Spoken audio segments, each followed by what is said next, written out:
right. 1, 2, 3. Nice. Nice. Crisp. That was one of the crispest ones. Yeah. Yeah. And welcome to episode 10. Episode 10. We're in double digits, everyone. Double digits. Double digis. We broke the ceiling. We did. We did break the ceiling. One of many milestones, hopefully. And for today, I'll be having a pillow over me. Yes. Yep. What are we talking about for episode 10? Well, Reese, that's a great question because I believe this is a topic of particular passion for you. Yes. What are we talking about? So, I don't know if you've noticed in the film industry lately, but there has been a sort of YouTube funny guy pipeline to horror directors. Yeah, I've noticed that recently.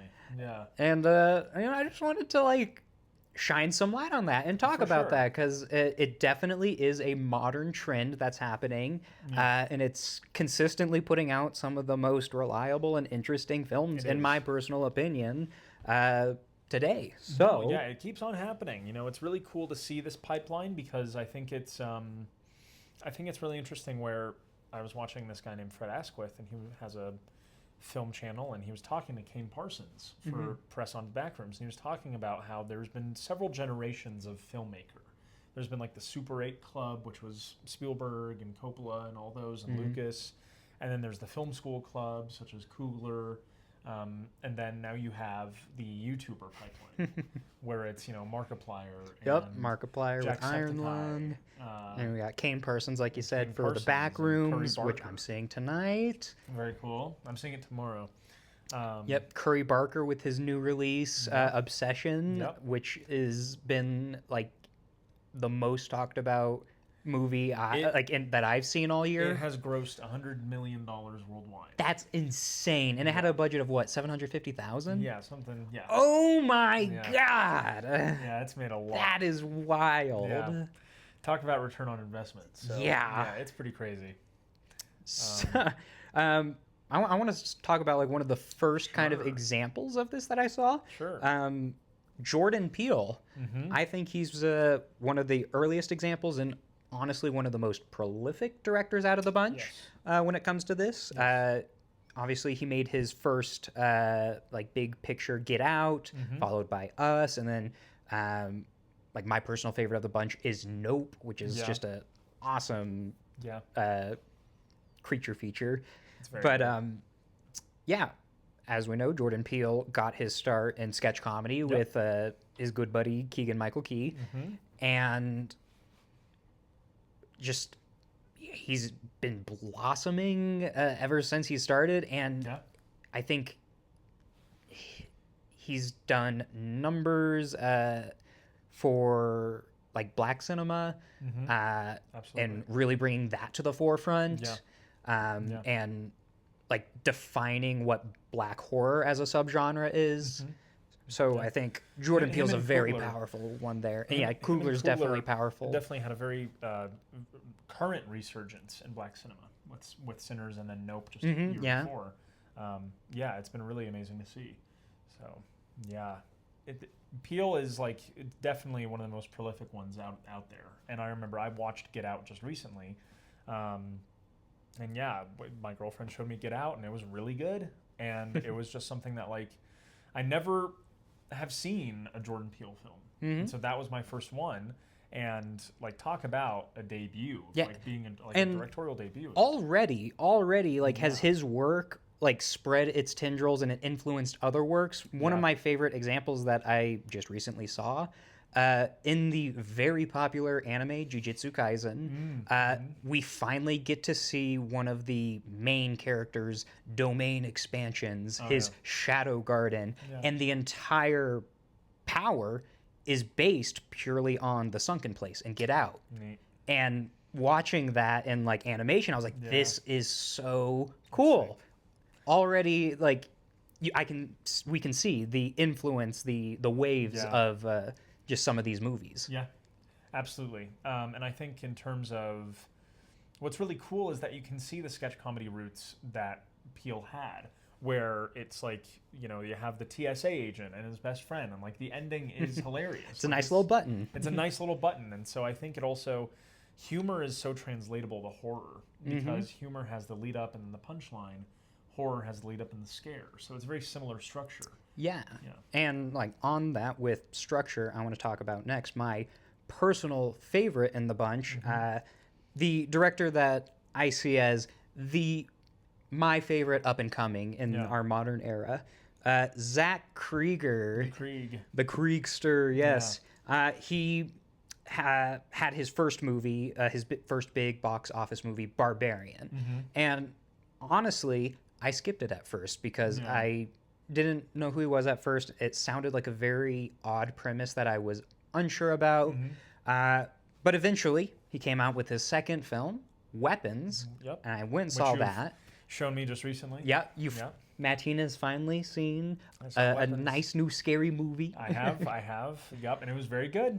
Right? I liked it. It was very good. And after I saw Weapons, and I was like, oh, okay, this guy's onto something. Then I went back, saw Barbarian, and now I'm just super, super hyped for his upcoming Resident Evil film that he's been working on.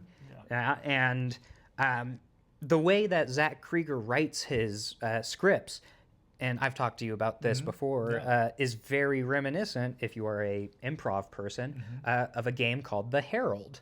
And I see where that comes from. So for those that don't know, the structure of The Herald would be like A story plot, B story plot, C story plot, and then you get a scene of A and B meeting, and then you get a scene of like B and C meeting, and then in the final act of this like hour-long improv game, all the storylines come to a head together. And Barbarian, I think, is like the most clear-cut example of this because it opens with like these two people meeting at the Airbnb, and you know it's a little problem. It's kind of a funny. It could be a sketch comedy or like a drama or a rom-com, all on its own in the beginning. And you have them, you know, explore through the house, and then it becomes a horror. And then once you hit the peak of that first act, hard cut to Justin Long flying down the California highways, and now you have your B plot, and it's a completely new guy, but then he's still going to that same location, and now you're seeing how that B plot intercepts with the A plot. And then we get a flashback after his whole B plot and of him exploring and renovating. We go back in time to like I believe it's the 60s or 70s in the movie, and that's your C plot, and that explains like all the history of the house and the inhabitants that have been hiding there the whole time. And then finally you get that whole climactic final act where all three of those story threads come together, and voila. So I think he very much uses his enriched history with the group, the sketch comedy group, The Whitest Kids You Know, to write his scripts. And it's a very interesting way that I mean, like, it's a definite Pulp Fiction style. But just like to do it so much like this specific improv game, at least in my eyes, very interesting, unique, new. I like. Yeah, I think that way of storytelling is really effective too, because it's so the threads are easier to follow, I think, and it allows audiences to. It makes them proactive viewers because they have to keep track of all these other storylines, and it becomes a rewarding viewing experience because when watching Weapons, it's like, oh, there's that guy. Oh, it's all coming like. That's really interesting, and then it makes you want to see where that all goes to. It's a very effective way of plotting.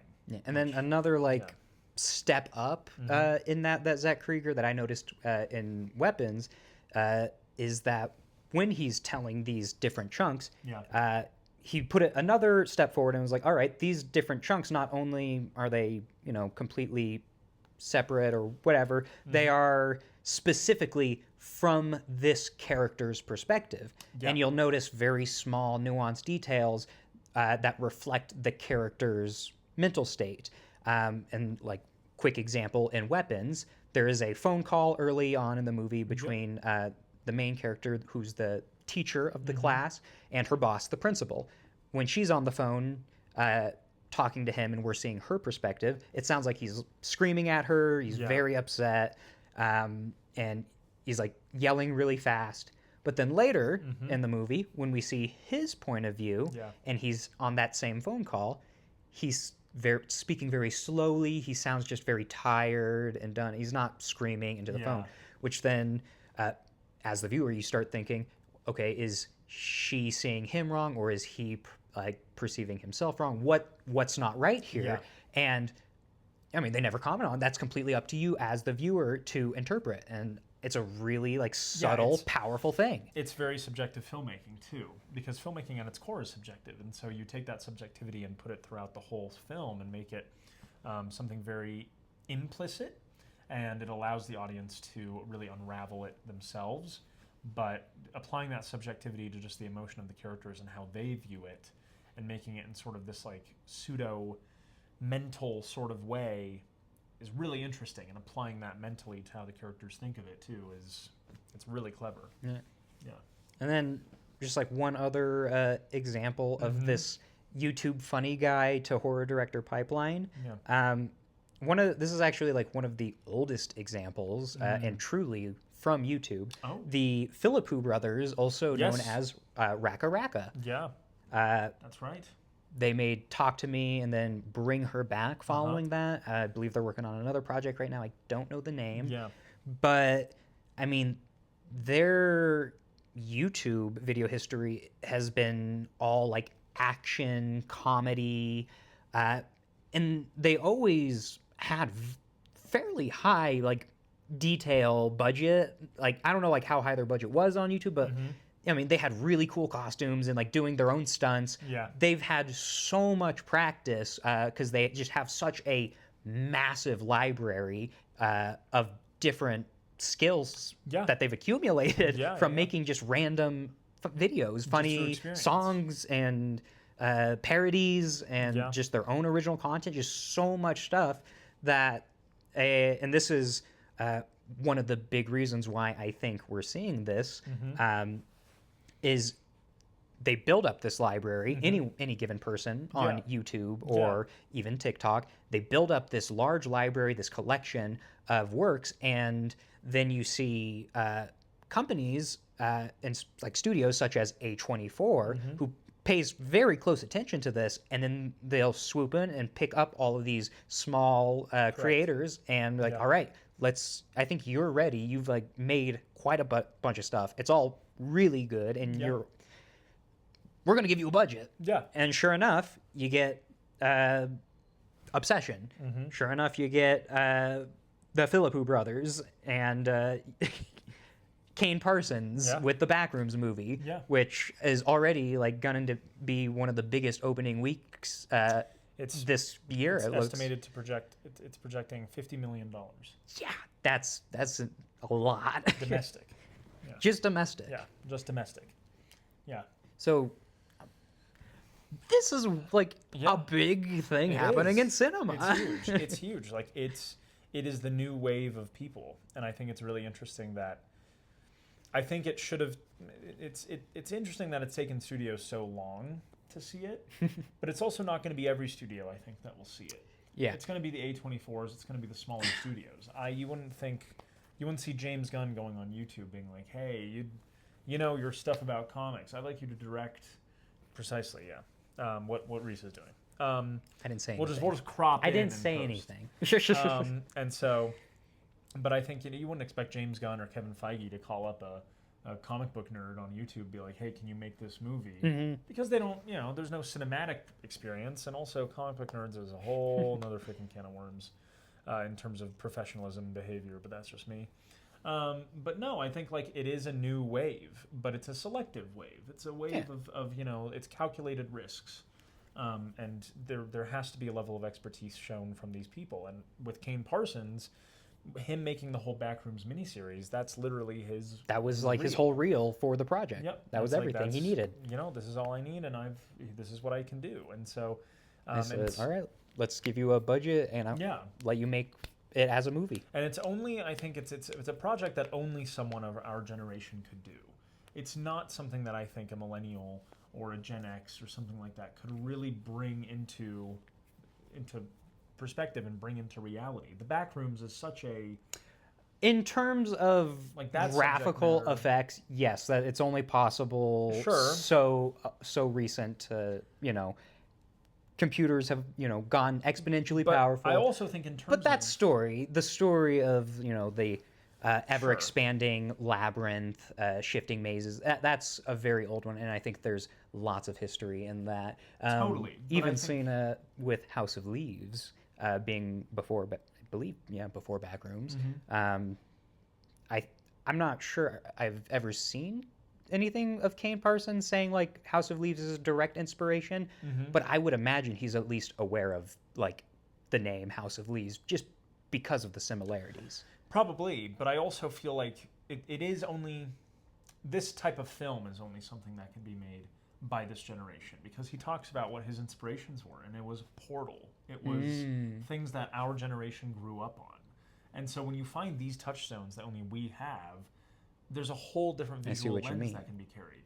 And so when you talk about that too, like with that Fred Asquith interview, which was really cool, he talked about kind of what his generation brings to the industry. And it is this immediacy to feedback and reception. It's this ear to the ground of the know-how and the culture, because we're just so inundated with it. And it's our way of manipulating it too, because we also came at a time where technology, we were growing up while technology became the way it is. Technology was like growing up alongside us, honestly. Yeah, and that's why... I mean, it's always getting crazier and crazier. Yeah. I mean, clearly. But we were able to see it happen in real time. We got to see like the shift from flip phones and landlines to the smartphones, and how those have grown into the insane wireless world. Yeah, and it's just a really sick time, I think, to be in the filmmaking space and to view cinema and to look at it, because it's like it's been a long time since there's been a directors in their 20s making stuff, and it's not been since people named Spielberg and people named Coppola and people named Lucas who have come and done it, and it's really cool. Yes. Yeah. It's very exciting. It's really exciting stuff. And it's interesting how, when you look at how Kane Parsons directs actors, it's interesting because he doesn't have the experience. So I theorize that relationship between actors and him was something of very a 50-50, where the actors helped him do it and then he helped them. Because, a lot of the web series stuff, I think it was just him and his friends. Right. And now this is Chiwetel Ejiofor, Oscar-nominated actor. Yeah. And Renate Reinsve, who is also, an Oscar-nominated actress. And, here's a 20-year-old director who is now just been thrust into this world of professional actors. Thrown right in. Yeah, and I think that probably... It looks like it was something really warm and welcoming, which is great, because, the last thing that you should throw this guy into is the fire. Yeah. So I'm glad it was like a gentle process. And I think it's so weird. Like, there's this whole internet debate on, did Kane Parsons actually direct Backrooms? And it's like, yeah. Like, he made it. What do you mean? Yeah, there's no way a guy named 20 years old directed this movie. Why not? You got to be like in your 50s to do that. Why? Yeah, exactly. Why? And I love... We literally just did a short film this past weekend. Absolutely. And so I think it's just... Hollywood is such a amorphous subject, and it's like kind of...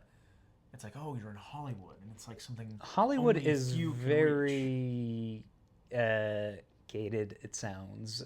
Very closed doors. And that's why I think... And it's a very much like club that you gotta get an into. Yeah. And I think it's which I'm not a big fan of. But, no, I'm not a fan of that either. I think it's best story wins, no matter what.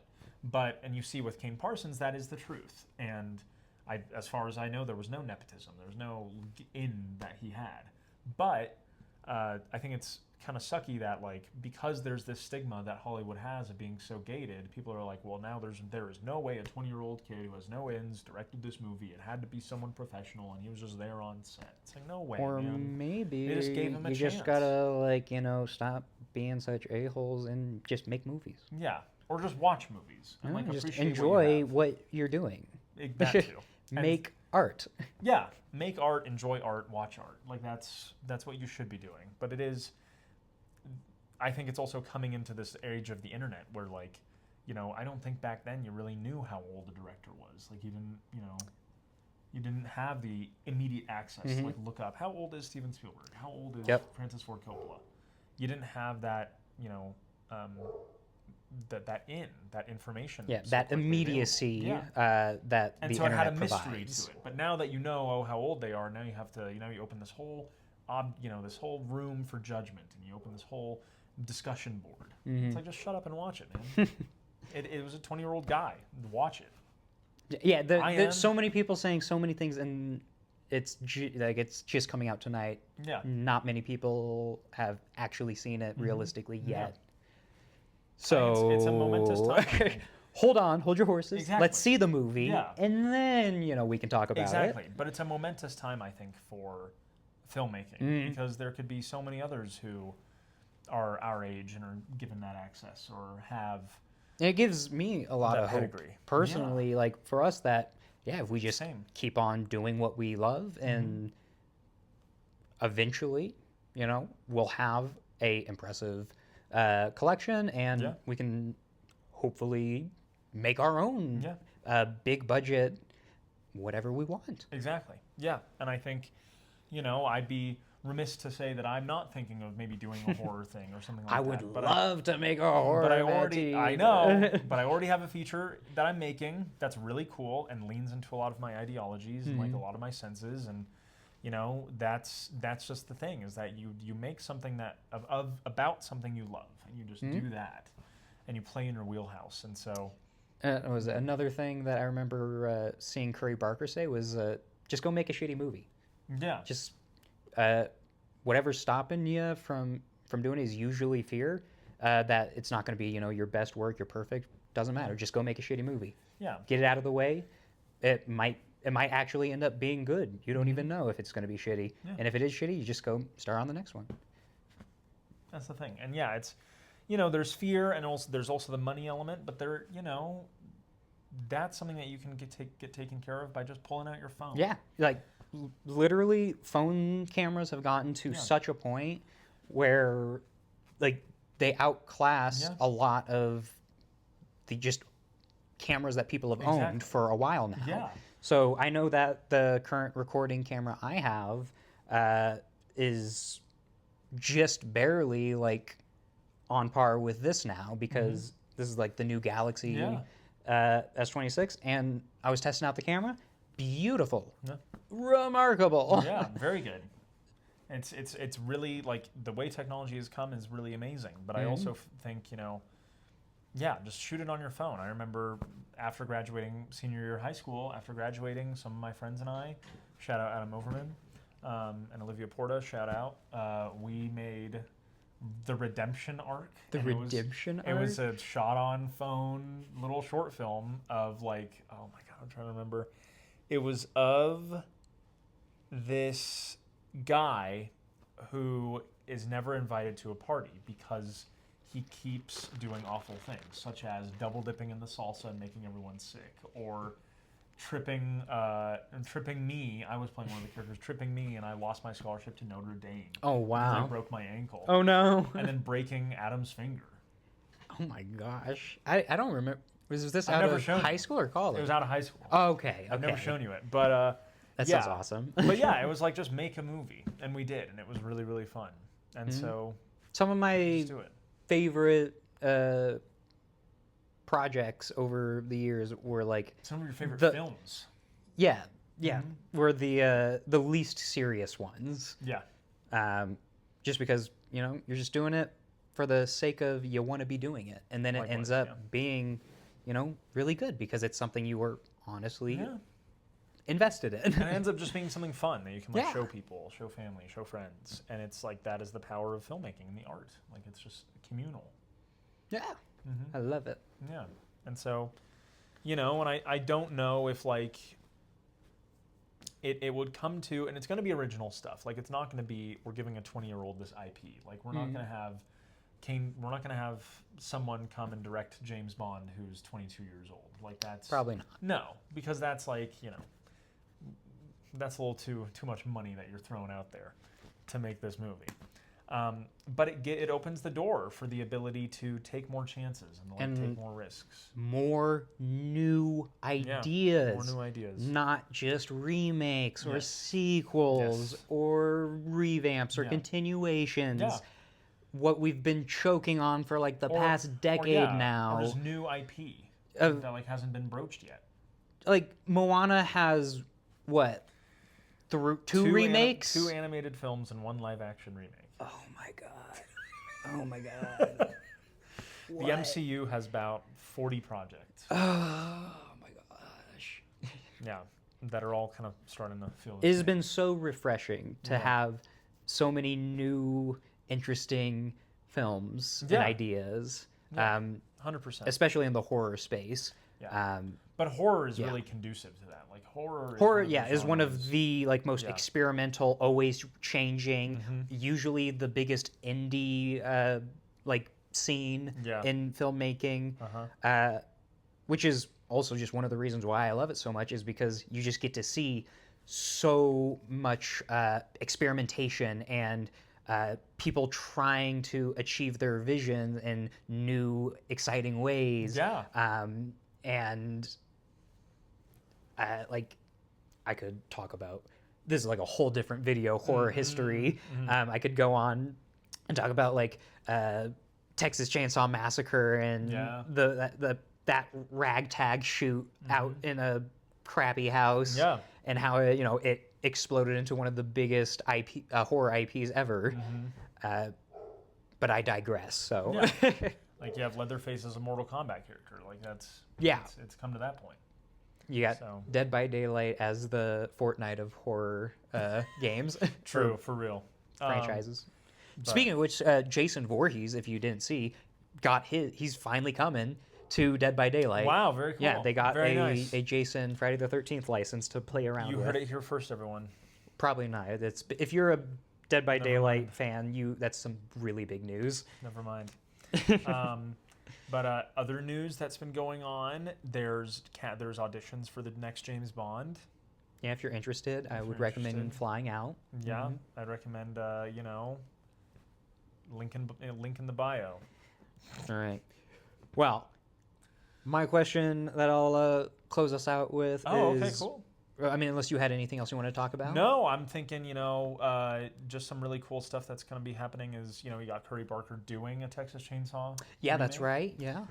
You have Kane Parsons potentially doing more backroom stuff. That's his IP. Like, it's actually the guy doing IP. That isn't his IP. It was started before. Like, he was the one who really innovated on it. You also have, you have Zach Krieger now going into his IP, going into Resident Evil. I'm so excited for that Resident Evil movie. It looks good.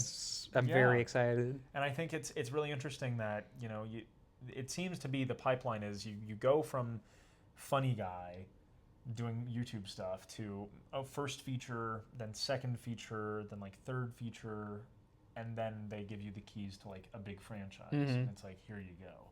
And then we trust you. Kind of like going back just to like the immediacy of media, I think they also just have like really good experience and know-how with social media. Yeah, absolutely. One of the things I remember with Obsession is that it boomed on media, but if you paid close attention, a lot of like the early posts and stuff talking about Obsession were the actors or the director or the writer or the team, the crew. They were all posting their own crazy stuff for it, and therefore they played the media algorithm to their benefit. Exactly. And I think the same can be said about like Zach Krieger even, specifically with like his Resident Evil coming up. I've seen a lot of like ads on TikTok and stuff of him as the director, like speaking to you through your phone and being like, yeah, this is my take, and like a love letter to the series and like the dread and the tension, and like him making that very clear, because Resident Evil is such a wide array of like action to horror, and it's hard to have an in between when it's just the two maxes all the time. Pretty much. So him using media to his advantage to be like, hey, fans, this is coming. I know you're excited. Don't worry. It's in good hands. This is the idea. And like kind of easing people into that. Like that's a very interesting thing that I don't think I've seen a movie do for me before. Yeah, You know, be like, hey, it's all right. Yeah, and one of the best things that a director going into an IP should do is either say, I've read or played or watched the IP. Absolutely. Zach Krieger says, I played the IP. Or, he says, like, I've put thousands of hours into the games. Yeah, but now you have the guy doing the God of War show being like, I just never played the game. And it's like, okay. What? What do you mean? What do you mean? Cool. So that's really neat. You never played the game, but you're making the show. Or like you have the director who's going to be doing the Call of Duty game who had this post a couple years ago saying, I hate video games and they're for basement dwellers and I never will play one or touch one. And he's directing a Call of Duty movie? I want to remind you all, Steven Spielberg gave you his permission to be like, yo, I want to make you guys a Call of Duty movie. Wait, really? I like the movie. I like the game. Oh my! I'm Steven Spielberg. And then they said, no, I'm good. Only a studio could do. Something only Activision could do for real.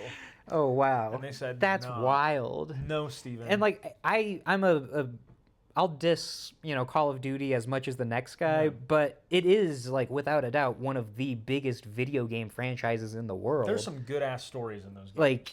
Like it or not. There's some good Black Ops 3 campaign, Modern Warfare 2019. Original Modern Warfare, MW2, there's some Advanced Warfare even. I'd even go so far as to say Infinite Warfare's campaign is freaking phenomenal. So make those movies. Yeah. Like it or not, Call of Duty has a stranglehold on the video game market. They just revealed Call of Duty Modern Warfare 4 today. Wow. There you go. Yeah. I wonder when enough will be enough for them. Never. It'll never be enough. Because war never changes. War never changes. Anyways, yeah. Looping back around. Yes. My last question is, I want to know if you've noticed any other modern day cinema pipelines or modern day auteurs. What is it? Nuances. Like 21st century auteurs. Like where do they come from? I want to see if you have any crazy theories about the cinema estate. True.